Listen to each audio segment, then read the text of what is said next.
Ito ang hitsura ng ate ko noong natutulog siya noong nakaraang taon. Dahil sa pagbara ng adenoids, kailangan niyang huminga gamit ang bibig habang natutulog.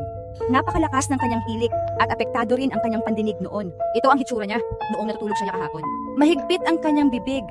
Kahit na malapit ako, hindi ko marinig ang hilik.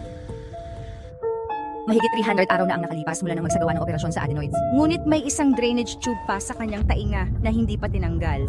Sa unang hintuan namin sa hospital, pagkatapos ng paglipad, pupunta ulit kami kay Ginoong Pao para tingnan kung maaalis na ang tubo sa kanyang tainga. Tumas na ang kanyang taas. Baka ito na ang pang-5 beses na nakita si Ginoong Pao. Mula sa pagpasya na sumailalim sa operasyon hanggang sa pre- at post-operative check-up. Sa wakas, ay matagumpay na naalis din ang isa pang tubo.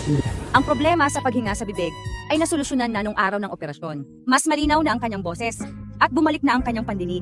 Ang swimming class ay naipagpatuloy matapos ang 6 na buwan. Ngayon ay kailangan na lang mag-ingat sa paglunok kapag umaakyat at bumababa ang eroplano. Bagaman matagal ang biyahe na ito, sa wakas ay natugunan na ang problema sa adenoids at otitis media. Ngunit ang problema sa taas ay tila isang matagal na laban. Sa 40 out of 5, 0.5 sa bahay, klarong 142.5 na ito. Bakit sa hospital ay naging 140.5 na? Baka bumagal na naman ako pag uwi. Ayos! Nagsimula na naman ang bagong round ng pagsusuri.